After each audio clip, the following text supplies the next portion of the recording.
오늘 오신 분들 중에서 젊은 청년들의 목표 중에 올해는 무슨 일이 있어도 꼭 결혼하고야 말겠습니다, 이런 목표를 정해놓은 분도 있을 것입니다. 또 미혼에 이런 자녀를 둔 부모님들은 무슨 일이 있어도 결혼시키고 말 것입니다, 이런 목표를 야무진 목표를 정하신 분들이 계실 겁니다. 사실 미혼 청년들에게 있어서 좋은 짝을 만나서 결혼하는 것보다 더 중요한 것은 없을 겁니다. 얼마 전에 신문을 보니까 어떤 여성이 괜찮은 남자하고 결혼했는데, 괜찮은 남자는 의사를 말하는 겁니다. 괜찮은 남자하고 결혼했는데 SKY 대학 들어가는 것보다 더 힘들었다, 이런 이야기를 하고 있습니다. 그러니까 앞으로 괜찮은 남자하고 결혼하거나 괜찮은 여자하고 결혼하려면 거의 수능 시험을 치듯이 과외도 하고 논술 시험도 준비해야 되는가, 이런 생각이 듭니다. 좋은 사람 만나서 많은 사람 축복받으면서 결혼해서 가정을 이루고 살 때 아무 걱정이 없을 것 같습니다. 그러나 막상 아이를 낳아서 키우면서 살아보면 경제적인 문제로 스트레스를 많이 받게 됩니다. 특히 남자의 직장이 불안정하다든지, 또 갑자기 실직을 했다든지, 또 부부가 다 맞벌이를 해야 되는데 수입이 막 줄어들고 있다든지, 이렇게 하면 그들은 굉장히 예민해지게 되고 경제적인 문제로 많이 다투게 됩니다. 처음에 결혼할 때는 너무너무 환상적인 부부인 것 같고 어려운 문제가 전혀 없을 것 같은데, 막상 결혼해서 집값 내고 아기 키우고 또 직장이 불안정해지고 수입이 줄어들게 되면 많이 다투는 것을 볼 수 있습니다. 그때 무슨 생각이 드는가 하면, 우리 집의 이 경제적인 문제만 해결이 되면 우리는 다시 행복해질 수 있을까, 이런 생각이 드는 것입니다. 다시 말해서 돈을 많이 벌게 되면 우리 부부관계도 훨씬 더 좋아지게 되고, 또 영적인 문제도 해결이 되게 되고, 모든 것이 다 좋아지게 되는, 모든 원인이 수입, 돈에 있는가? 아니면 반대로 좀 가난하고 힘들다 하더라도 영적인 문제가 해결이 되면, 은혜를 받으면 수입도 늘어나게 되고 또 아이도 잘 키우게 되고 모든 문제가 해결이 되는가 하는 문제가 생기는 것입니다. 다시 말해서 많은 젊은이들, 가정을 가지고 사는 많은 젊은이들은 경제적인 문제가 어려움을 푸는 열쇠다, 이렇게 생각을 합니다. 수입이 많아지게 되면 우리 부부들로 서로 사랑하게 되고 다투지 않게 되고 아이들도 잘 키우게 될 것이다, 이렇게 생각을 하는데, 실제로 수입이 가난하다 수입이 많아지게 되었을 때 부부가 더 멀어지게 되는 이런 경우도 많이 있는 것입니다. 오늘 성경 말씀은 정반대 말씀을 하고 있는데, 경제적으로 어려울 때 정신을 바짝 차려가지고 신앙적으로 은혜를 받고 성령으로 충만해지게 되면 하나님께서는 가난의 문제, 다른 모든 문제를 해결해 준다. 영적인 문제가 어려움을 해결하는 열쇠라고 말씀하고 있습니다. 가끔 보면 대도시 주위에 큰 주택단지나 공장단지를 개발하는 곳이 있습니다. 이렇게 재개발 계획이 세워지게 되면 기존 있던 산이나 밭이나 집들 다 허물어 버리고 거기 이제 넓은 땅을 조성을 하게 되는데, 어떤 사람은 그런 계획이 있다는 것을 모르고 집을 세내어서 잘 살다가 어느 날 갑자기 집이 철거되어서 오도 가도 못하는 그런 경우에 처하는 사람들이 있습니다. 근데 여기가 철거될 곳이구나, 재개발 계획이 있구나, 그러면은 거기에 많은 투자를 해서는 안 되는 것입니다. 오히려 다른 데 집을 알아봐야 되고, 지금 사는 곳은 철거될 때까지 임시로 산다, 이런 마음을 가져야 철거될 때 큰 피해를 보지 않게 됩니다. 하나님께서는 이 세상에 대해서 많은 이 재개발 계획을 가지고 계십니다. 그래서 어느 나라는 영원할 것 같았는데 갑자기 무너지는 나라가 있기도 하고, 어떤 회사는 계속 성공할 것 같은데 어느 순간 문을 닫는 경우도 있습니다. 하나님의 이 재개발 계획이 있습니다. 어디에 있는가 하면 성경책 안에 있습니다. 그래서 우리가 성경책을 늘 묵상하고 설교 말씀을 듣고 하나님의 말씀에 이렇게 맞추어서 살려고 애를 쓰는 사람들은 쓸데없는 일에 시간과 돈과 정력을 많이 투자를 하지 않습니다. 그래서 결국 그게 없어지거나 망해도 크게 피해를 보지 않습니다. 하나님의 말씀을 읽지 않고 세상만 보고 따라가고 투자하는 사람은 결국 자기가 투자한 회사가 망하고 자기가 모든 것을 바쳤던 그런 기업이 무너질 때 자기 인생도 완전히 망치게 되는 것입니다. 그래서 오늘 하나님께서는 올 한 해를 우리가 실패 없이 정말 알차게 사는 방법을 가르쳐 주셨습니다. 그게 뭔가 하면 외모가 거창하고 지금 당장 수입이 많은 이런 쪽에 내 시간과 내 젊음과 내 돈을 투자하게 되면 나중에 못 건지는 경우가 있습니다. 어디를 찾아야 되는가 하면 성령이 임하고 부흥의 역사가 일어나고 하나님의 말씀이 많이 역사하는 거기에 내 시간과 열정을 투자할 때 하나님께서는 경제적인 문제도 해결하시고 다른 문제들도 하나님께서 다 해결해 주시겠다고 약속을 하고 있는 것입니다. 그래서 하나님을 믿는다 하면서도 결정적으로 차이가 나는 것이 이 햇바닥에 달려 있습니다. 무슨 햇바닥에 달려 있는가 하면 하나님의 말씀의 맛을 아느냐 모르느냐 하는 데 따라서 인생이 크게 달라지게 되는 것입니다. 다윗은 음악도 연주를 잘하고 전쟁도 잘했지만 이 혀가 굉장히 발달되어서 하나님의 말씀은 송이꿀보다 더 달다 이렇게 말했습니다. 이 세상에 하나님 말씀보다 더 맛있는 것은 없다. 그런데 다윗의 인생은 성공적인 인생이었습니다. 근데 하나님의 말씀의 맛을 모르면 결국은 세상이 맛이 있게 되어 있습니다. 그래서 세상에 과도하게 투자를 했다가 나중에 재개발이 되면서 다 날려버리게 되는 것입니다. 오늘 우리 성도님들은 올해 한 해를 잘 투자하시기를 바랍니다. 그래서 알찬 축복의 한 해가 되기를 바랍니다. 오늘 첫 번째로 하나님께서는 예루살렘에 아무 걱정 없는 여인들을 경고하는 것을 볼 수 있습니다. 이사야 당시에 예루살렘에서 걱정 없이 경제적인 걱정 없이 잘 사는 부인들이 있었습니다. 근데 이 부인들이 어떤 부인들인가 하면 남편의 직장이 안정되어서 정기적인 수입이 들어오고 있고 또 이 사람들은 밭이 있어서 그 밭에서 굉장히 많은 이런 포도를 수확하는 이런 여인들이었습니다. 우리나라에서도 마찬가지인데 남편이 좋은 직장에서 수입이 아주 고수입이 막 꼬박꼬박 들어오면 아마 그 부인들은 경제적인 걱정은 안 할 것입니다. 아이들 유학이라든지 결혼시키는 거 이런 거 별로 걱정을 안 할 것입니다. 또 자기 집이 있기 때문에 사람들이 집이 없어서 막 아우성치고 이럴 때도 별로 걱정할 필요가 없습니다. 하나님께서는 예루살렘에서도 그런 여인들이 있었던 것입니다. 남편들이 아주 이 직장이 튼튼하고 또 거기에다가 밭이 있는데 포도 농사가 잘 되는 이런 여인들이 있었는데 이런 여인들은 먹고 살 걸 걱정할 필요가 없는 여인들이었습니다.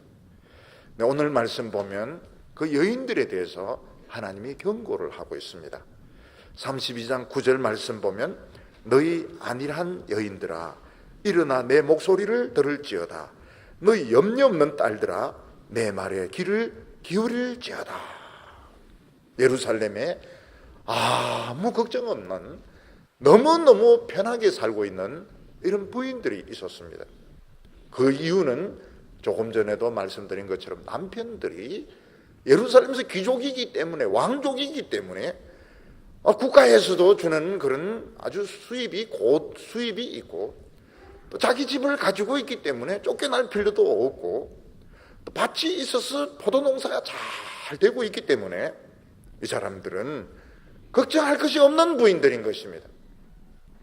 아이들이 결혼하는 문제나 아이들이 유학하는 문제나 이런 걸 걱정할 필요가 아무것도 없어요. 왜냐하면 돈이 있기 때문에 그렇습니다. 반대로 같은 예루살렘 여인이라 하더라도 남편이 실직 상태에 있을 때, 또 밭이 없을 때, 이런 사람들은 굉장히 하루하루 사는 것이 고달프고 미래에 대해서 계획을 가질 수가 없습니다. 자녀들의 미래에 대해서 공부라든지 결혼이라든지 모든 것이 마음속에 큰 부담으로 와닿게 되는 것입니다. 정기적인 수입이 없는 사람들, 가진 재산이 없는 사람들은 정말 그 한 끼 한 끼 해결하는 것이 어려운 문제입니다. 참 어렵습니다. 하나님께서는 선지자들을 통해서 무슨 말씀을 하시는가 하면 한 끼 한 끼 어렵게 해결하는 이 가난한 부인들을 향해서 말씀하시는 것이 아니고, 정말 아무 걱정 없이 돈 문제에 있어서는 걱정이 없는 이 안일한 여인들을 향해서 일어나 내 목소리를 들어라, 이렇게 말씀하고 있습니다. 아무 걱정거리가 없는 딸들아, 내 이야기를 좀 들어보라, 이렇게 말씀하고 있습니다. 원래 하나님의 백성들은 하나님께 내 모든 문제를 다 맡겼기 때문에 염려가 없는 것이 정상적입니다. 근데 여기 염려 없는 사람들은 내 모든 염려를 하나님께 다 맡겼기 때문에 염려 걱정이 없는 것이 아니고, 돈이 많기 때문에, 가진 돈이 있기 때문에 염려가 없는 그런 사람들을 말하고 있습니다. 이분들이 경제적으로 부유한데 문제가 무엇인가 하면 영적인 이런 데 관심이 없는 겁니다. 하나님을 버린 것은 아닙니다. 그렇지만 그들의 마음속에 정말 그 가난할 때의 심정, 하나님 앞에서 정말 줄이고 목마른 이런 심정이 없는 겁니다. 그냥 하나님을 만나는 자세도 굉장히 부유한 자세로 만나고 있었던 것입니다. 하나님의 백성들이 경제적으로 어려움이 없고 또 육체적으로도 건강한 것은 참 좋은 겁니다. 우리는 늘 가난해야 되고 늘 병들어야 되고 항상 콜록콜록 거려야 되고 그럴 필요는 없습니다. 그런데 하나님의 백성들의 그 1차적인 관심이 거기에 있으면 안 되는 겁니다. 하나님의 백성의 1차적인 관심은 지금 내 영적으로 살아있는지, 영적으로 내가 지금 건강한지, 하나님으로부터 멀어지고 있는지, 내가 지금 영적으로 지금 막 힘이 있는지, 나에게 지금 부흥이 일어나고 있는지, 부흥이 꺼지고 있는지, 하나님의 말씀이 폭포수같이 쏟아지고 있는지, 지금 안 들리고 있는지, 내 영혼이 하나님 앞에 정말 가난하고 정말 겸손하고 정말 정직한지, 아니면 위선적으로 지금 믿는 체 하면서 살고, 이걸 1차적으로 관심을 가져야 되는 것입니다. 근데 사람이 가난하고 참 어려운 환경에 있을 때는 이걸 생각하게 되는데, 경제적으로 안정이 되고 나면 생각이 달라지게 됩니다. 어려운 문제가 해결되고 나면 그걸 1차적으로 생각하지 않습니다. 많은 것 중에 하나인 겁니다. 돈도 벌고 사람도 사귀고 여행도 다니고 그 중에 하나가 신앙이고 그 중에 하나가 하나님인 것이지, 신앙이 전부가 되지 못하는 것입니다. 오늘도 신앙생활 하는 걸 이렇게 보면 가난하고 어려운 사람은 신앙이 전부입니다. 교회 오는 것이 1차적인 것입니다. 그런데 성공하고 나면 그렇게 될 수가 없습니다. 많은 것들 중에 하나인 겁니다. 교회가 많은 것들 중에 하나님을 찾는 것이 내 사업하고 친구 사귀고 뭐 여행 다니고 여러 개 중에 하나이기 때문에 다른 것이 있으면 언제든지 교회를 빠져버립니다. 교회 빠져버리고 놀러 다니고 골프 치고 그리고 시간 나면 또 교회에 오고 이런 것에 대해서 안일한 여인들이라 이렇게 부르고 있습니다. 뭐 서울이나 또 지방이나 잘 사는 사람들이 모여 있는 곳이 있습니다. 그런 곳이 처음부터 잘 사는 사람들이 모였던 것은 아니고 또 거기에 있는 분들도 처음부터 잘 살았던 것은 아닙니다. 처음에는 참 어려웠습니다. 또 내 집 장만하기가 참 어려웠는데 갑자기 이제 집값이 뛰게 되고 또 잘 사는 사람들이 몰려와서 같이 살게 되면 생각이 달라지게 됩니다. 무슨 생각이 달라지게 되는가 하면 우리 아이들은 다 좋은 대학교에 들어가야 되고 또 돈이 될 만한 주식이나 땅이나 이런 것은 꼭 투자를 해야 되고 그리고 가난하고 못 사는 사람들과 나는 다르다 이러면서 뭔가 좀 사람들이 달라지는 것을 보게 됩니다. 그래서 자식들도 막 어떻게 하든지 좋은 대학에 집어넣습니다. 무슨 수를 써서라도 집어넣고 돈 되는 거 있으면 꼭 투자를 하고 교회도 다닙니다. 교회도 꼭 유명한 교회, 좋은 교회, 유명한 목사님을 찾아다닙니다. 왜냐하면 우리는 특별하기 때문에 그런 인식이 생기게 되는 겁니다. 전에 한 청년이 서울에서 저하고 이제 상담을 했는데 부모님이 뭐라고 말하잖아요. 너가 인간 되려면 무조건 파라군으로 가야 된다. 이 집은 돈이 없어요. 근데 무조건 파라군으로 올라가는데 파라군이 어디 있습니까? 그러니까 그 파라군에 있는 그 비닐 안에 들어간 겁니다. 비닐. 배추 키우고 하는 거기 어디 방을 만들어 가지고 거기 들어가는. 파라군은 파라군입니다. 아버지는 파라군에서 몰라 택시 운전을 하고 아들은 파라군 학교를 다니고 그러니까 애들하고 나와도 집으로 바로 안 오고 비닐하우스기 때문에 다른 데 돌아가지고 뭐 엄마 아파트라든지 이런 데 돌고 이제 다시 오고 얘가 막 열등감과 분노가 꽉 찬 겁니다. 처음엔 저하고 이야기하면서 난 파라군입니다. 아 그러냐? 비닐하우스입니다. 이러는데 그게 잘 연결이 안 되지. 이야기를 들으니까 얼마나 열등감을 가지고 있고 얼마나 분노에 차있고 그런 것을 알게 되었습니다. 그래서 이제 좀 잘 사는 부인들끼리 이제 모이게 되면 우리는 다 잘생겨야 된다고 생각하는 거예요. 생긴 게 다 틀린데도 우리는 다 잘생겨야 된다.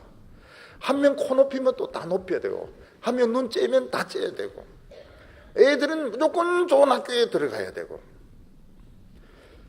교회도 유명한 교회 유명한 목사님 시시한 목사님은 이 설교가 귀에 안 들어와 그러면서도 챙길 건 다 챙기는 겁니다. 근데 문제가 무엇인가 하면 하나님 앞에 그 가난하고 겸손한 이런 마음이 없어요.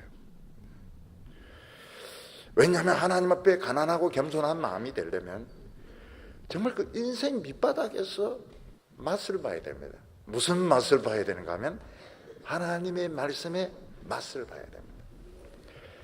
하나님의 말씀은 송이꿀보다 더 달구나. 최고로 맛있구나. 내가 정말 사모해야 될 것은 바로 이 하나님의 말씀이구나. 이렇게 되려고 그러면 그런 생각 가지고는 안 되는 겁니다. 예루살렘에 잘 사는 부인들 몰려 있습니다. 나중에 보면 지명도 나옵니다. 그들이 몰려 있는 곳은 정말 집도 아름답고 정원도 멋있고 사람도 깨끗하고 참 멋있는 곳인데 하나님은 제일 지저분한 것으로 제일 더러운 것으로 제일 복잡한 것으로 보고 있습니다. 왜냐하면 하나님께서 아름답게 보시는 것은 외모가 아닙니다. 하나님이 제일 아름답게 보시는 것은 심령이 하나님 앞에 가난하고 하나님 앞에 그 눈물이 굉장히 아름답습니다. 하나님 앞에서 흘리는 눈물 그게 최고로 아름다운 보석인 것입니다.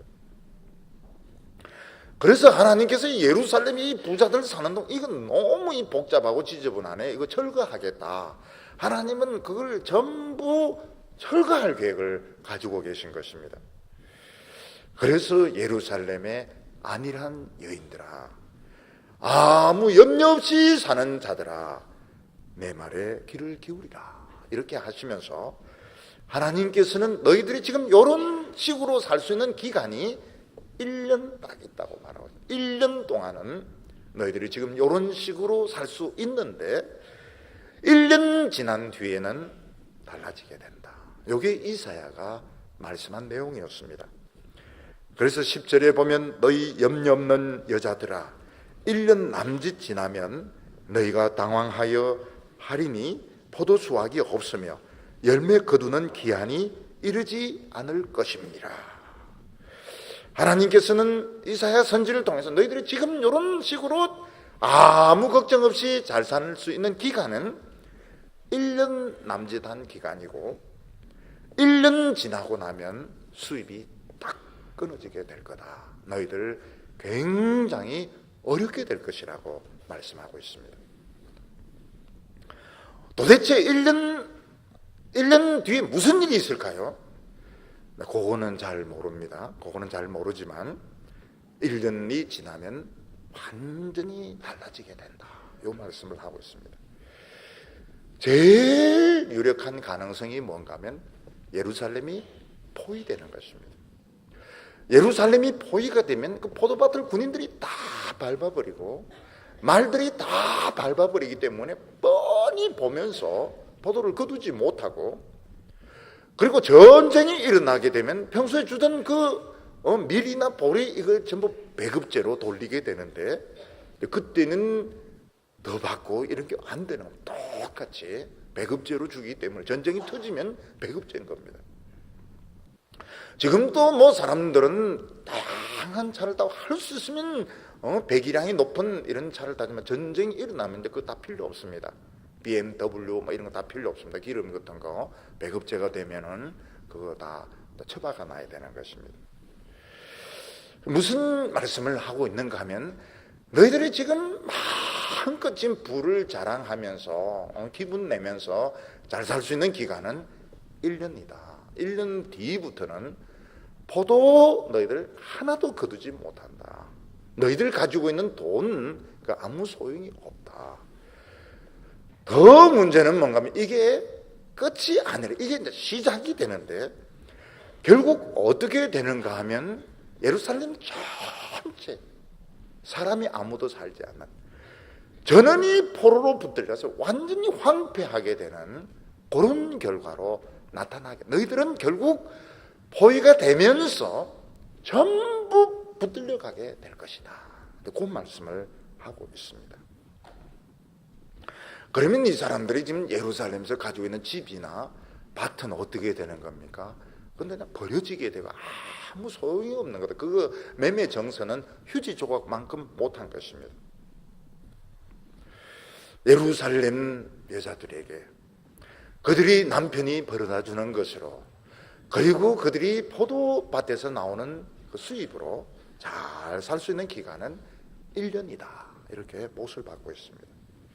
1년이 지나면 포도 구경도 못할 것이고 1년이 지나고 나면 너희들의 집도 다 황폐하게 될 것이며 너희들은 전부 다 거지 같은 모습으로 끌려가게 될 것이라고 말했습니다. 결국은 하나님은 예루살렘을 재개발하는데 싹 다 쫓아내고 완전 폐허를 만들 계획을 가지고 계신 것입니다. 안 쫓겨나려고 하는 사람들을 쫓아내는 사람들이 누군가 하면 바벨론 군대고, 안 쫓겨나가려고 막 싸우다 죽는 사람들이 바로 유다의 군인들인 것입니다.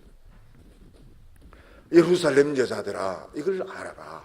너희들이 지금 잘 살고 있는 것은 1년이다. 1년.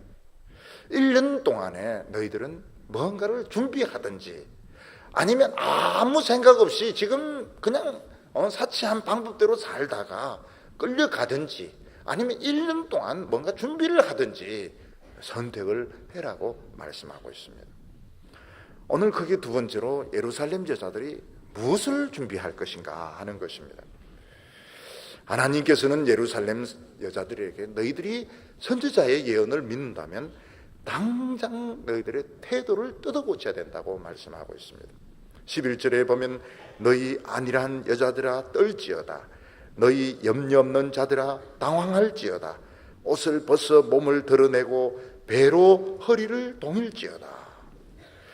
이사야 선지는 예루살렘 여자들을 통해서, 여자들을 향해서 너희들이 정말 이 하나님의 말씀을 너희들은 믿는다면 너희들 지금 이런 식으로 계속 살면 안 된다는 겁니다.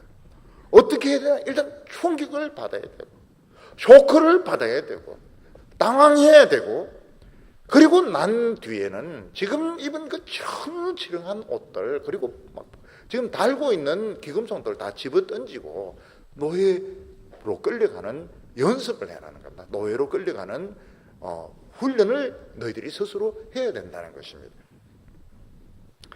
가끔 보면 이 지방에서 이제 아파트 입주하겠다고 사람들이 신청을 했는데 막 짓다가 부도가 나든지 이제 이렇게 되면 거기 돈 넣던 사람들이 충격을 받게 됩니다. 아니 한평생 집을 마련하기 위해서 돈을 계속 넣었는데 회사가 책임지지 못하고 부도 내서 달아나 버리면 굉장히 충격을 받게 됩니다. 또 어떤 사람들은 이자를 높게 쳐준다 이렇게 해서 뭐 회사에 채권이나 어음을 샀는데 그냥 부도를 내버리고 달아나 버리면 쇼크를 받는 것이죠. 지금도 어느 회사 회장 집 앞에서는 여인들이 피켓트 들고 회장 구속하라, 회장 구속하라 이렇게 지금 부르짖고 있습니다. 이사야 선지는 예루살렘 여인들에게 떨지어다, 그리고 당황해라 이렇게 말하고 있습니다. 왜냐하면 너희들이 지금까지 수고한 것들, 너희들이 지금까지 투자한 것들 하나도 못 건진다는 것입니다. 너희들의 인생 전체가 지금 부도가 나고 있다. 너희들의 인생 전체를 지금 다 날리게 되었기 때문에 너희 집, 너희 남편, 너희 자식, 재산 다 지금 날리게 되었기 때문에 너희들은 지금 당황해하고 충격을 받아야 되고 떨어야 된다고 말하고 있습니다. 여자들이 이제 이걸 미리 알면 어떻게 됩니까? 부도가 나기 전에 미리 알면 돈 찾으려 할 것이고, 돈 찾으려가 안 주면 막 항의를 할 거예요. 내 돈 내놔라고 막 이러면서 소리를 지를 것입니다. 마찬가지로 모든 것이 망하고 노예로 끌려갈 것이 분명하다면 이 부잣집 이 여인들이 그냥 있지 않습니다. 남편을 대놓고 이제 막 공격하는, 너희들이 지금 어떤 식으로 지금 정책을 하고 있느냐, 이게 이제 여인들이 분명히 믿는다면 남편을 막 퍼부을 것입니다. 5대 애굽에 사신을 보내면 왜 선지자의 말을 안 믿느냐고 막 밤새도록 달달 볶아야 되는 겁니다. 그래서 어느 가정이나 어느 집이나 여성들이 정신을 빨리 차리는 게 중요합니다.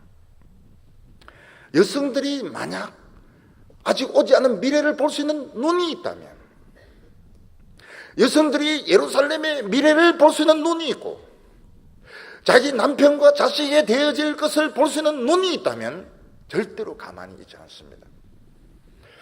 여성들이 평소에는 약한 것 같지만 우리 집 아이에 대해서, 또 우리 집에 대해서 무슨 안 좋은 일이 일어나는 것은 그냥 있지 않습니다. 이거는 굉장히 이건 강하게 여자가 변하게 되는 것입니다. 이사야 선지가 예루살렘의 귀족들, 왕족들에게 아무리 하나님의 말씀 선포해도 안 듣습니다. 그러니까 방향을 바꾸어서 지금 어디를 공격합니까? 그 부인들을 공격하는 것입니다. 만약 너희들이 1년 뒤를 볼 수 있는 눈을 가지고 있다면 너희들은 지금 남편이 가져다 주는 돈, 그리고 포도밭에서 나는 소산을 가지고 너희들을 행복해 하지 않을 것이 1년 뒤에 어떤 굉장히 안 좋은 일이 너와 너 남편과 자식이 생기게 된다면 너희들은 무슨 일을 써서라도 이를 바로잡으려고 할 것 아니냐. 그래서 여성들이 정신 차린 것이 굉장히 중요합니다. 남자들이 대개 이런 위기에 처하면 굉장히 이 자신감이 없고 안절부절합니다. 그때 집을 구하는 건 여성들입니다. 여성들. 남편들은 막 사람 만나는 것도 펄펄 떨고 막 굉장히 당황해할 때 해파라고 응? 이거 해보라고. 응? 지금 우리 하는 것이 좀 우습게 보일지 모르겠지만 믿음으로 한번 해보세요. 응? 안 되면 내가 다 책임질게. 안 되면 내 머리털 뽑으라고. 이러면 이제 남자가 머리털, 그러면 나도 해보지. 그게 이제 되는 겁니다. 그래서 이제 이 어려울 때, 위기에 처했을 때 그 부인의 격려가 굉장히 중요합니다. 세상 사람의 이야기를 듣느냐, 하나님의 말씀을 듣고 결단을 내리냐, 이게 완전히 갈림길에서 여인들의 신앙이 굉장히 중요한 겁니다. 그래서 이사야는 남자들은 아무래도 이야기를 해도 안 들으니까 지금 여자 쪽을 이제 이게 공략을 하는 겁니다. 1년 뒤에 이렇게 될 텐데 그래도 좋으냐, 너희들 남편 그냥 그대로 둘래, 이런 부인들이 속이 이제 부글부글 끓는 겁니다. 아니, 이사야의 말이 이게 사실이라면 절대로 그럴 수가 없지. 내 남편을 어떻게 볶아서라도 이걸 바꾸겠다. 그리고 이제 포도밭에서 이제 열매가 탐스럽게 이제 맺혔습니다.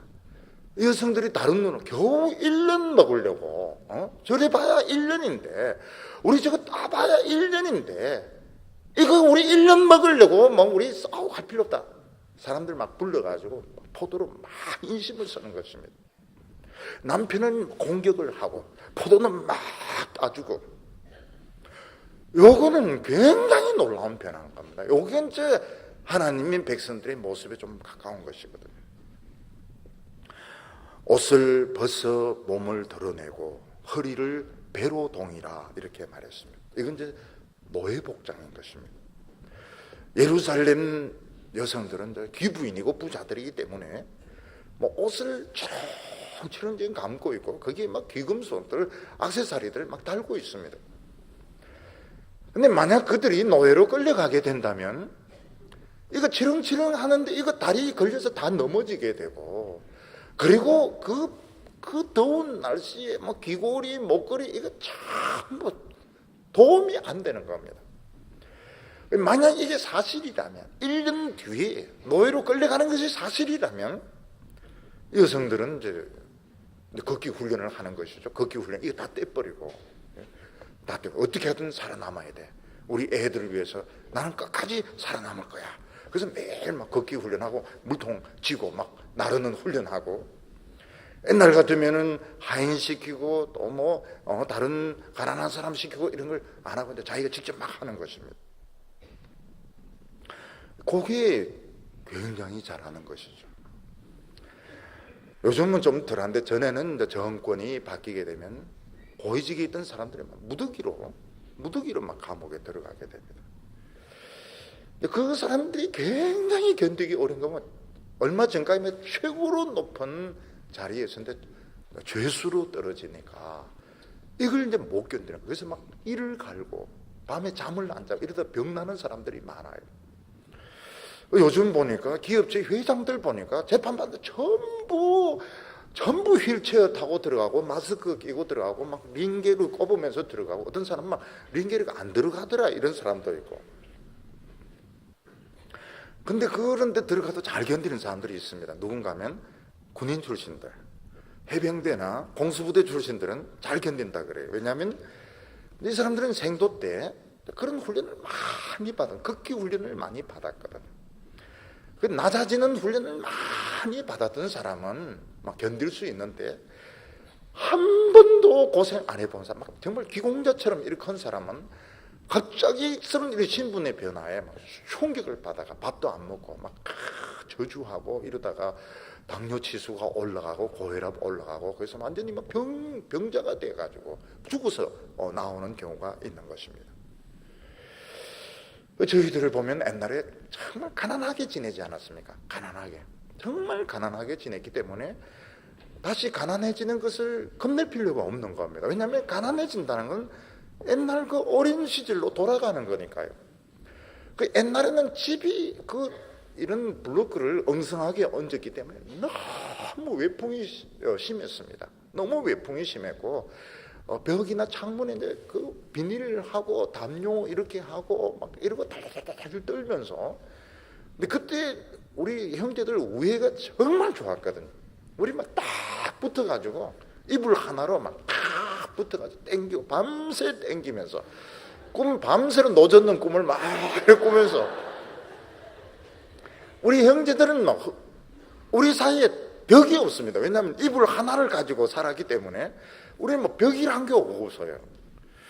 나중에 보니까 막 잘 살고 뭐 좋은 학교 나오고 이러니까 우리는 벽이 너무 많아요. 벽이 너무 많고 뭐 이야기도 안 되고 지금 그렇게 된 겁니다.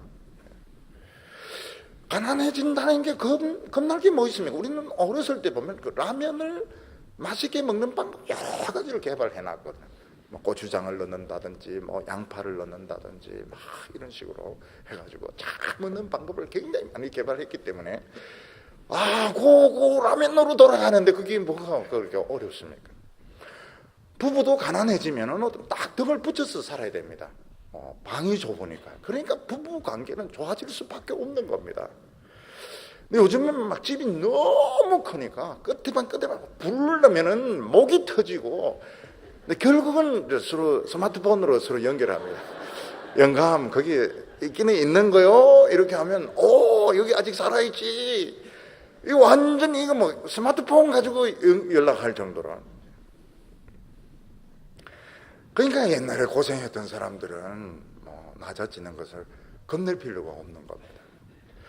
교회도 마찬가지입니다. 교회도 목사님 막 안 나가려고 교인들하고 막 장로들하고 싸우고 이러는데, 개척을 해본 분들은 그거 어려울 거 뭐 있어요. 옛날 개척하면 되는데, 개척하면 뭐가 좋은가? 젓가락 수, 숟가락 수 다 합니다. 애들 이름 다 알고, 부부 싸움에는 귀신같이 알죠. 전부 다 합니다. 토요일 술 마신 거, 금방 눈 붉고 졸고, 이게 다 술 마신 것들이거든요. 그러니까 이 사람이 안 낮아지려고 막 이거를 잡으려고 하니까 막 치사해지고 싸우고 이러는데, 옛날에 낮아졌던 다 털어버리면 되거든요. 다 털어버리고 그 순박했던, 정말 야망도 없고 욕심도 없고 그냥 그 순수했던 그대로 돌아가면 되니까 더 좋은 거라고요. 근데 놀라운 것은 유다의 이 여인들이 정신을 딱 차리면서 1년 먹을 거 다 가져가. 동네 사람들 다 포도 다 가지고 봐라. 뭐 몇 년 먹을 것 같으면 내가 좀 챙기겠지만 막 겨우 1년 먹는 다 가져가라. 그리고 밤에 오면 남편 성경으로 막 보소 여기 앉아봐라. 이사야서 32장 가지고 막 이렇게 하고, 옷 막 그냥 다 벗어버리고 그냥 거의 노예 같은 복장 입고 막 이렇게 할 때 하나님의 재개발 계획이 바뀌는 겁니다. 이런 사람들 같으면 난 같이 있고 싶다. 하나님이 무슨 말씀, 이런 사람들 같으면 난 좋다. 난 전혀 문제가 없다. 이런 여성들이라면, 자기 포도밭이 있고 집도 있고 이렇지만 이렇게 겸손하고 이렇게 순수한 사람들이라면, 특히 여성들이 이렇다면 하나님도 나도 계획을 바꿔야 되겠구나. 그래서 재개발 계획이 바뀌게 되는 겁니다. 하나님의 백성들이 망할 수 있는 것은 성공했을 때, 돈이 경제적으로 안정되었을 때, 많은 사람들이 알아주게 되었을 때, 이때가 위험한 겁니다. 그때 딱 정신을 차려가지고, 옛날에는 참 우리가 문명의 시절에 정말 가난할 때가 있었지. 우리 그때 정말 순수했다. 그때 우리 아름다웠다. 우리 그때 적어도 때는 없었다. 목욕탕에 가도 때가 안 나오더라.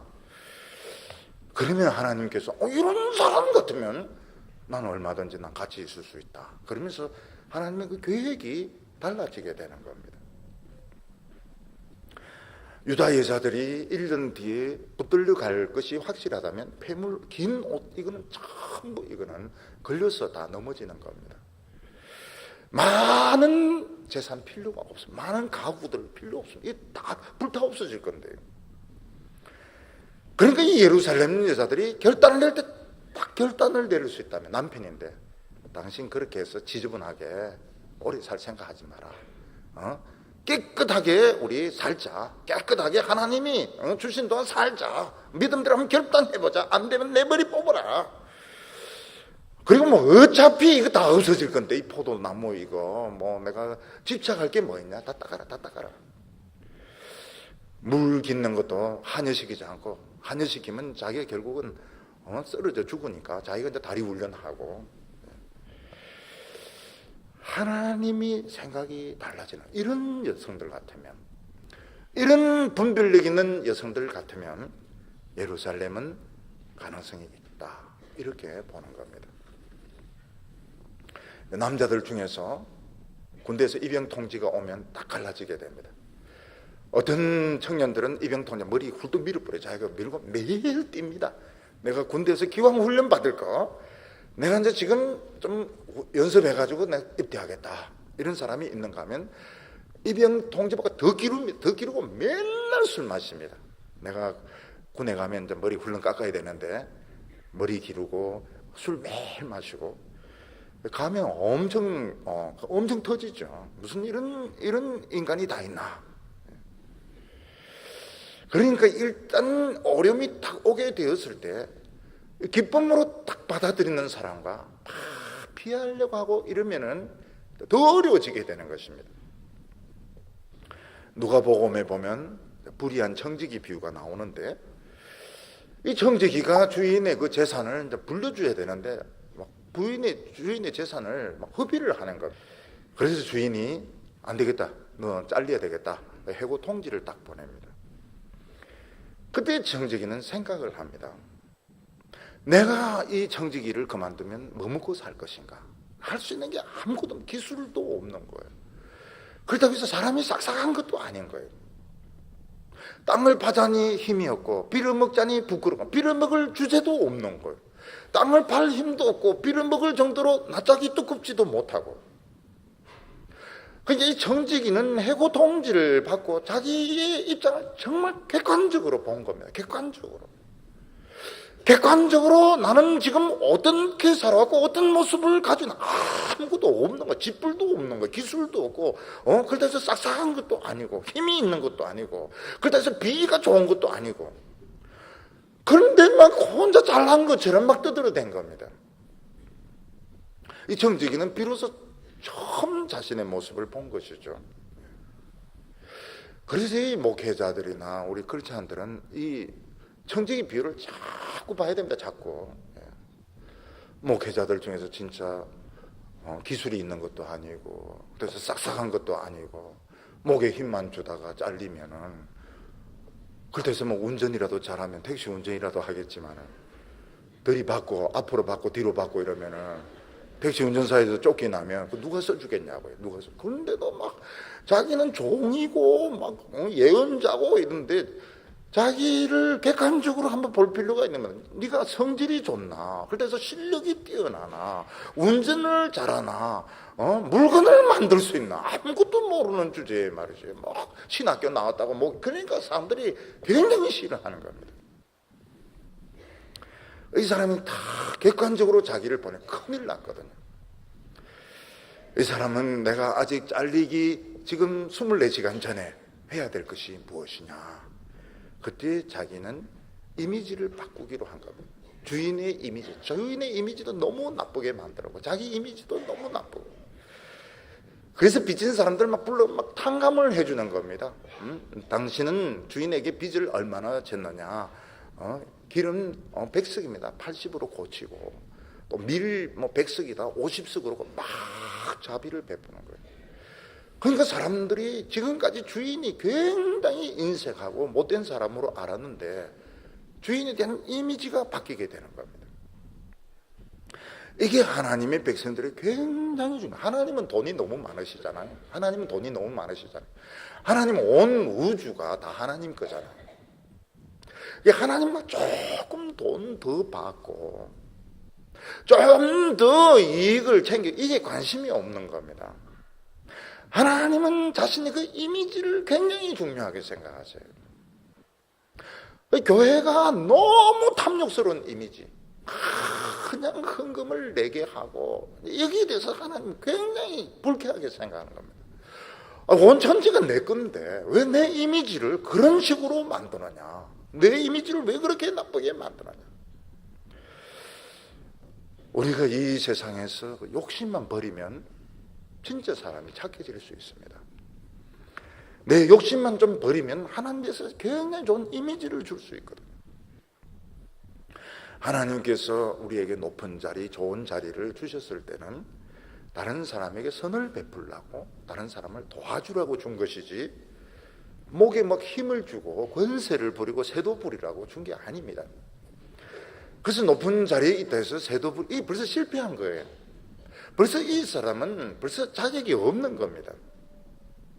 자기에게 무슨 권한이 주어지고 어떤 힘이 주어졌을 때 어떻게 하든지 사람들에게 서비스를 제공하고 사람들이 편하도록 해주고 사람들이 도움받도록 해주고 이럴 때 하나님의 그 이미지가 좋아지게 되고 자기도 굉장히 기쁜 겁니다. 사람들은 뭔가 이제 열등의식, 무슨 욕심이 있으니까 뭔가 있으면은 이걸 가지고 막 행세를 하려고 하는데 자기 이미지도 나빠지게 되고 하나님의 이미지도 나빠지게 되고 교회의 이미지도 나빠지게 되고 12절에 보면 좋은 밭을 위하여 열매 많은 포도를 위하여 가슴을 치게 될 것이라. 예루살렘 사람들은 이 포도가 엄청난 수입을 가져다 주었거든. 이 포도가 이 사람들은 주수입이었던 것입니다. 근데 이게 이제 다 짓밟히게 되고 포도나무 다 부서지게 되고 말이 다 뜯어먹어버리니까 막 가슴이 막 찢어지는 것입니다. 제일 큰 포도 키웠는데 불도저로 다 밀어버리는 겁니다. 왜 그런가 하면 하나님은 다른 열매를 원하시는 겁니다. 하나님은 이 열매 말고 눈에 안 보이는 열매, 사랑의 열매라든지 긍휼의 열매, 자비 이런 열매를 맺으면 누가 그걸 건드립니까? 좋은 열매를 맺는데 누가 포도를 건드리면 누가 그들의 수입원을 건드리겠습니까? 근데 정말 좋은 포도는 열매는 안 맺고 눈에 보이는 그 돈에 집착하고 눈에 보이는 그 물건에 집착할 때 하나님은 불도저로 밀어버리는 겁니다. 오늘 세 번째로 하나님은 새 영을 주셔서 예루살렘을 고치겠다고 말씀하셨습니다. 하나님께서는 일단 예루살렘을 폐허로 만듭니다. 그리고 난 뒤에 하나님은 예루살렘을 회복시키겠다고 말씀하셨습니다. 13절과 14절 보면 내 백성의 땅에 가시와 찔레가 나며 희락의 성읍 기뻐하는 모든 집의 날이니 대저 궁전이 폐한바되며 인구 많던 성읍이 적막하며 오벨과 망대가 영원히 구렬이 되며 들나귀가 절기는 곳과 양떼의 초장이 되려니와. 유다 백성들은 믿을 수 없을 정도로 자기 살던 이 동네 도시가 파괴된다는 소식을 듣게 됩니다. 지금 예루살렘은 정원이나 도로나 집이나 화손이 참 아름답게 가꾸어져 있었습니다. 근데 가시와 찔레가 덮이게 되고 희락의 성읍 기쁨의 도시에 사람들이 없게 될 거라고 말했습니다. 여기 보면 오벨이라는 곳이 나오는데 오벨은 이 산지인데 부자들이 몰려 사는 곳이었습니다. 그리고 망대도 부자가 소유하는 경우가 많았습니다. 철저하게 황무지가 돼서 들나귀는 사람 소리만 나도 안 오는 그 들나귀들이 거기서 주로 있게 되고 한 번씩 지나가는 양떼들이 쉬는 곳으로 철저하게 버려지게 될 거라고 말씀하셨습니다. 유다 사람들은 아직까지 예루살렘이 완전히 파괴된 적이 없었기는 이 말을 안 믿습니다. 지금까지 파괴가 안 된 것은 율법이 효력을 가지고 있기 때문에 그런 것입니다. 근데 유다 백성들이 하나님의 율법을 버리고 본격적으로 우상을 숭배할 때 그들에게는 이 율법이 적용이 안 됩니다. 바벨론 법이 적용이 되기 때문에 그들은 결국 쫓겨나게 되는 것입니다. 가끔씩 이렇게 재개발하는 곳에 사람들 다 이사한 곳에 가보면 유령도시입니다. 유령도시. 사람은 아무도 없고 완전히 쓰레기더미고 도둑고양이만 돌아다니는 이런 곳인데 예루살렘이 그런 곳으로 변하게 될 거라고 말했습니다. 옛날에는 예루살렘에 기쁨이 있었습니다. 희락의 도시였고 많은 사람들이 많은 인구가 모였습니다. 왜냐하면 그때는 은혜가 있었고 부흥이 있었기 때문입니다. 부흥이 일어나면 기쁩니다. 사람들이 굉장히 기쁩니다. 예배당에 오면서 웃습니다. 가면서 웃습니다. 그리고 사람들이 자꾸 왜냐하면 기쁘기 때문에 기쁘고 좋기 때문에 가면 어려움이 해결되기 때문에 사람들이 자꾸 몰려들게 됩니다. 근데 부흥이 일어나서 사람들이 많아지게 되고 돈도 많이 생기게 되면 사람들의 마음이 교만해서 뭐 옛날처럼 구질구질하게 그렇게 믿을 필요가 뭐 있나, 좀 세련되게 믿자. 그래서 이제 세상적인 방식을 끌어들이고 대인관계로 이렇게 변하면서 부흥이 딱 끊어지게 됩니다. 그러면 기쁨이 없어집니다. 막 따지기 시작하고, 왜냐하면 잘난 사람, 똑똑한 사람들이 엄청 많으니까 막 따지게 되고 남의 허물을 파헤치게 되고, 그리고 은혜가 없어지니까 사람들이 이제 떠나기 시작합니다. 주로 어떤 사람들이 떠나면 가난한 사람들, 힘없는 사람들, 이런 사람보다 이제 먼저 떠나기 시작하는 겁니다. 나중 되면 어떻게 됩니까? 하나님의 철거가 시작이 되는 것입니다. 근데 하나님께서는 뭐라고 말씀하십니까? 이게 끝이 아니고 예루살렘을 다시 세우겠다고 말씀하십니다. 하나님이 예루살렘을 다시 세울 때는 하나님의 영을 보내어서 성령으로 고치겠다고 말씀하고 있습니다. 15절에 마침내 위에서부터 영을 우리에게 부어주시리니 광야가 아름다운 밭이 되며 아름다운 밭을 살림으로 여기게 되리라. 하나님은 돈을 주어서 회복시키거나 군대를 보내서 회복시키는 것이 아니고 하나님의 영을 비같이 위에서 부어주시는 것입니다. 비가 몇 년 동안 오지 않으면 밭이나 들판이 황무지로 변하게 됩니다. 초원에 비가 오지 않으면 동물들이 결국 물이 있는 곳으로 이동을 할 수밖에, 코끼리나 뭐 다 이동하게 되는데, 그러다 보면 이제 불이 붙게 됐는데 잘못 피한 동물들은 또 불에 타 죽게 됩니다. 들불에 타 죽게 되고, 물에 웅덩이가 있으면 거기서 치열한 쟁탈전이 벌어집니다. 사자, 표범, 그리고 사슴, 악어, 하마들이 막 뒤엉겨가지고 거기서 이제 살기 위해서 막 생존 투쟁을 하게 됩니다. 근데 하늘에서 억수 같은 비가 쏟아지게 되면 결국은 그런 투쟁들 없어지고 다 흩어져서 자기 살 길을 찾게 되는 것입니다. 근데 하나님은 자기 백성들에게 어떻게 영을 부어주시는가? 하나님의 백성들이 자랑하고 있는 것들, 세상에 가진 것을 다 잃어버리게 되었을 때 결국은 하나님을 찾습니다. 하나님을 찾게 되는데 그때 뭐가 돌아오는가 하면 하나님의 말씀을 아는 맛이 돌아오게 됩니다.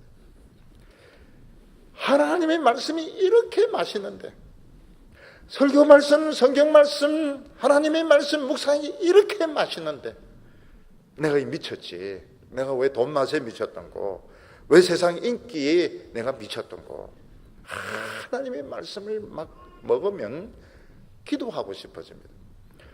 기도하면서 가슴이 뜨거워지는 겁니다. 하나님의 백성들은 딴 것 붙들면 안 됩니다. 하나님의 말씀의 맛을 알면 이건 벌써 살아날 가능성이 굉장히 많은 사람입니다. 이 하나님의 말씀의 맛을 알고 말씀 붙들고 기도하면 하나님의 영이 부어지게 되는데 광야가 옥토로 변하게 됩니다. 사람들은 옥토가 이미 숲으로 변하는 걸 믿습니다. 왜냐하면 계속 비가 오니까 결국은 숲으로 변하게 된다는 걸 믿습니다.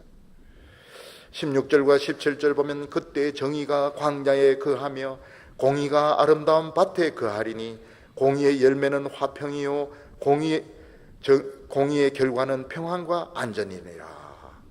정의가 어디서 실현되는가 하면 광야에서 실현되게 됩니다. 왜냐하면 그동안 잘 삶으면서 욕심이 그렇게 생기는 겁니다. 사람이 뭔가 돈이 있고 명예가 있으면 정직하지가 않습니다. 자꾸 욕심이 생기게 됩니다. 근데 하나님의 백성의 놀라운 것이 뭔가 하면 다 없어지게 되면 그때는 정의감이 생기게 됩니다. 그때는 욕심이 없어지면서 이제 정신이 탁 들어오게 되니까 모든 사람을 공평하게 대하게 되는데, 공의가 어디 있는 거예요? 아름다운 밭에. 광야에서 정의감이 살아나면서 밭에도 공의가 흐르는 겁니다. 그곳에는 열매를 공평하게 나누게 되고, 그리고 억울한 사람, 약한 사람 차별 없이 모든 사람을 똑같이 사랑으로 대하게 되는데, 바로 이것이 공의가 회복이 되는 것입니다. 무슨 높은 자리에 있다, 무슨 힘이 있다 이렇게 해서 남을 윽박지르고 목에 힘주는 사람은 이건 벌써 인간이 덜 된 겁니다. 이건 뭐 공부를 좀 잘해서 좋은 학교를 나오고 좀 높은 자리에 올라갔는지 모르겠지만 이건 벌써 하나님 눈에는 이 가벼운 사람인 겁니다. 하나님 왜 좋은 자리를 주셨고 힘을 주셨는가? 어려운 사람 도와주라고, 섬겨주라고. 그 어려운 사람들에게 오세요 오세요 하면 옵니까? 안 옵니다. 자기가 찾아가야 되는 겁니다. 찾아가서 도와드릴까요? 이렇게 하라고 하나님께서는 높은 자리도 만들어주고 무슨 장자리도 만들어준 것이지, 무슨 장이라 해가지고 뭐 힘주고 이건 벌써 인간이 덜 된 겁니다. 공부는 잘했지만 머리는 좋은지 모르겠지만 이 사람이 덜 된 겁니다. 하나님의 백성들은 원수가 될 필요가 없습니다. 그러니까 열매는 평안과 안전이라고 했습니다. 하나님이 지켜주시기 때문에 안전한 것입니다. 하나님의 백성의 자격은 돈 주고 살 수 없습니다. 어떻게 하나님의 백성들이 능력을 되찾게 됩니까? 그 어려움을 통해서 말씀의 맛을 알게 될 때. 어려운 광야에서는 사람들이 다 똑같습니다.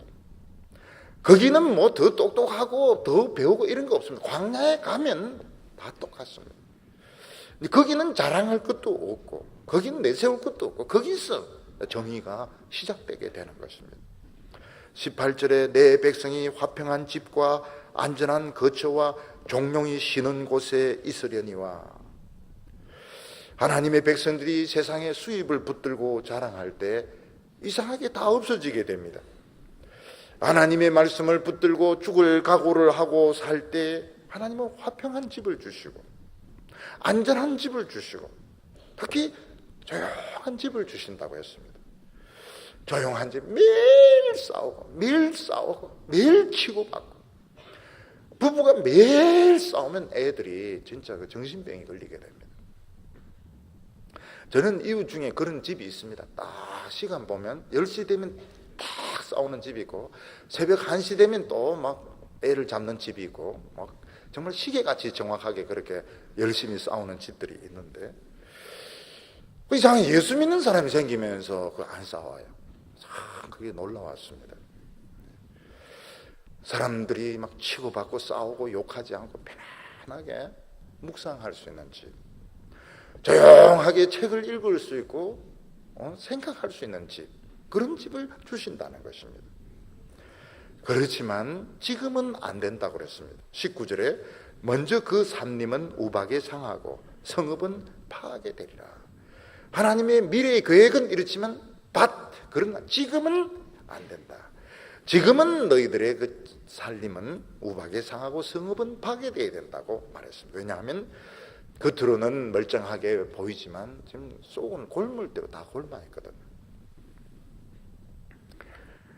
지금 우리나라 교회는 지금 좀 크고 성공적인 교회는 지금 골물대로 골마서 지금 그런 냄새가 지금 나고 썩은 냄새가 나고 있습니다. 좀 유명해지고 사람들이 많이 모이고 좀 유명해지는 것이 이게 얼마나 무슨 독배인 줄 모르고 그걸 이제 꿀꿀꿀꿀 마신 겁니다. 지금 막 썩은 고름이 나오고 있습니다. 썩은 고름이. 정말 너무너무 많은 사람들이 참 비난하고 싫어하고 참 그 안 좋은 모습들을 지금 다 보여주고 있는 겁니다. 그래서 지금은 안 돼. 지금 산림은 우박에 다 부서져야 되고 너희 성읍은 다 파괴. 지금 썩어서 막 썩은 냄새가 나는데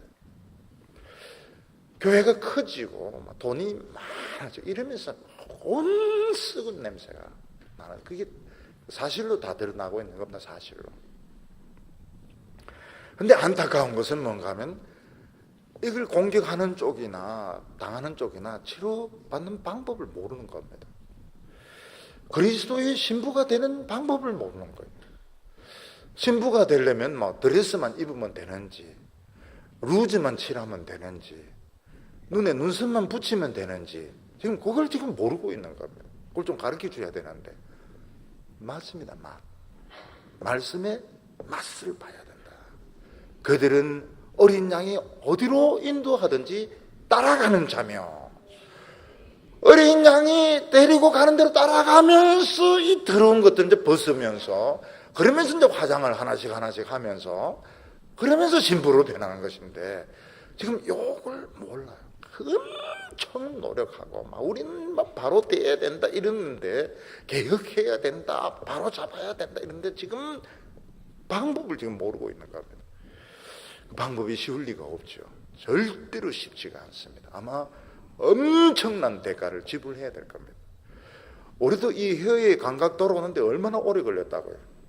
네 맛도 내 맛도 없다가 조금 맛 살아가는데 이게 얼마나 오래 걸린지 몰라요. 그게 한순간에 이게 되냐고요. 절대로 안 되거든요. 결국은 더 당해야 되는 겁니다. 더 울어야 되는 겁니다. 그 탐욕의 모든 고름을 짜낼 때까지 고통을 당해야 되는 겁니다. 그리고 나서 20절에 모든 물가에 씨를 뿌리고 소와 나귀를 거기로 모는 너희는 복이 있느니라. 이 물가라고 하는 것은 하나님의 잔잔한 은혜와 말씀을 이야기합니다. 여호와의 말씀을 순종하는 자는 시냇가에 심은 나무와 같다. 그것과 똑같은 말씀입니다. 우리가 세상을 따라가지 않고 말씀의 씨를 뿌리게 되면 복을 받게 됩니다. 소나 나귀를 어디로 데리고 가야 되는가 하면 하나님의 말씀이 있는 곳으로 몰아오게 되면 복을 받을 수 있습니다. 소나 나귀를 빨리 키우려고 동물성 사료를 먹이면 어떻게 됩니까? 전부 골다공증에 걸려가지고 미치게 되는 것입니다. 사도 바울은 뭐라고 말씀해요? 육체로 심는 자는 육체로 썩을 것을 거두고 성령으로 심는 자는 성령으로 영생을 거두느니라. 사람은 자기가 심은 그대로 거두게 돼. 이건 거짓말을 할 수가 없어요.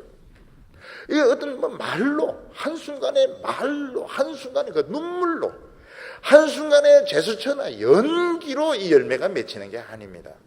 이것은 자기가 심고 심은 대로 거두는 것이지, 말을 잘한다고 해서, 똑똑하다고 해서 열매가 맺히는 것이 아닌 것입니다.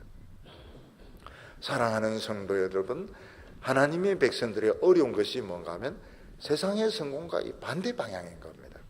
그래서 내가 지금 좀 생활이 안정되었다, 지금 성공한 그런 분들은 지금 많지 못한 거로 알고 있는데, 특히 금요일 오시는 분들은 많지 못한 거로 알고 있는데 자꾸 낮아지는 쪽으로 가야 돼요. 낮아지는 쪽으로.